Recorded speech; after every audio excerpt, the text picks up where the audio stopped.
Now, getting to all of this stuff that's going on here, and it's just amazing. It's astonishing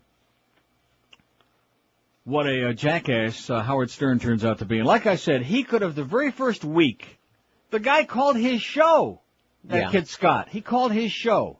He offered him an outlet, a venue, a very ingenious idea. Let's get the public all whipped up into a frenzy.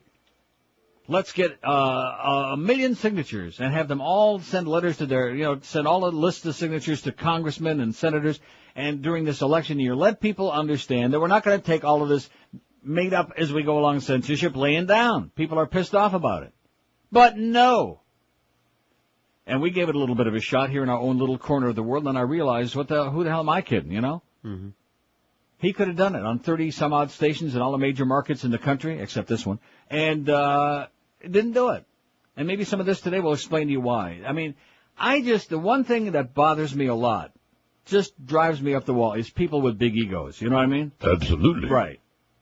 People with big, gigantic, puffed-up egos. I'm listening. Who think that their stuff doesn't stink. I'm listening. Okay, calm down. I haven't seen him in these two. Well, I looked in the window and saw him yesterday. He looked pretty bad. Looked like he was right on the edge. The edge of tomorrow? No, the edge of yesterday. Anyway, WXRK, K-Rock, morning host Howard Stern slammed the FCC's community standards decree during yesterday's program, questioning how the FCC's mandate of basing indecency fines on community standards could apply to the 6 Clear Channel stations, each in different radio markets, which goes to show he isn't up to speed even. He doesn't understand it's no longer community standards, which we've been through all of that.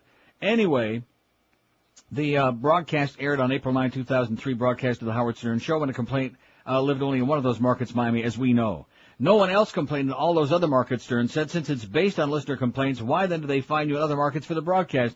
Stern also noted that his show has a limited shelf life, and he attacked President Bush for spending time cracking down on his and other programs over indecency concerns instead of focusing more attention on Iraq and other issues facing the country.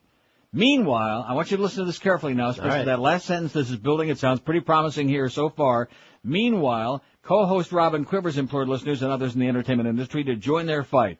Let's not make it what the FCC is doing to us anymore, she said. Let's make it what the FCC is doing. In other words, to everybody. And we say, it's about time, better late than ever. Then, you go, girl. But, there's a big but. Rectum. In the middle of all this. That ego just, he can't control it. Out of control. Howard told his listeners yesterday that he's not taking his fight with the FCC over alleged broadcast indecency lying down, and says he plans to post content from other shows like his on his website to shine a light on other programs that might be susceptible to indecency fines but have thus far flown under the radar. There's about 50 shows that I'm going to start posting on the website, Stern said. I'm going to get transcripts of their old shows, too, and we'll start getting those people fined, too, which he obviously doesn't understand how it works, because putting transcripts on a website doesn't get you fined unless somebody complained for the broadcast at the time, et cetera, and so on, that they aired. He says, we'll take Mancow from Chicago, we'll take Dave Shelley and Chainsaw from KGB San Diego. We're going to start doing this to everyone. Now, this is the same guy who just got through saying that all of us in the industry have to work together. We want to show it's about all of us. He says, there's other broadcasts doing the same stuff, all clones of me. See, there's that big, gigantic, big-nosed ego sticking out again. And the FCC effectively says they're okay, but I'm not. In the meantime, he ignores the fact that other people have gotten fired, that several other stations have gotten fined, big, humongous fines. He's oblivious to that. And while Stern credits parent company Viacom with backing him up, he's convinced his days on radio are numbered. The company that I work for is 100% behind me. Mel Karmazin is 100% behind me. And they have said that they're going to fight all of this stuff and do whatever they've got to do. But no company can stand up to this kind of government pressure. We will be off the air. I'm pretty smart about this stuff, he says. He also issued a warning that if he does wind up taking the show to satellite radio, broadcasters will be the ones who ultimately suffer. If I go on there, I will destroy these radio stations that I'm on, Stern said. People will follow me. Not everyone, but most people will. I mean, you talk about a massive, gigantic, humongous, out-of-control ego. I mean, even in this building. I'm listening. I've never seen an ego like that. Absolutely. We've seen some pretty big, fat, puffed-up egos in this place. Is that incredible? Gee. He's going to bring down the whole, everybody else, and it's just, he's going to be the only one left standing or sitting or however he's doing his show. But don't forget, it's not just about us. We want to. So evidently they had a, what do they call those moments? A moment of clarity. Epiphany?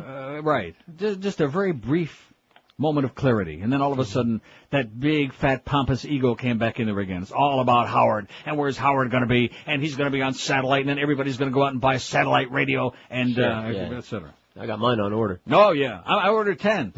Just in case. Well, just in case they block out the first 9. It is pretty sad.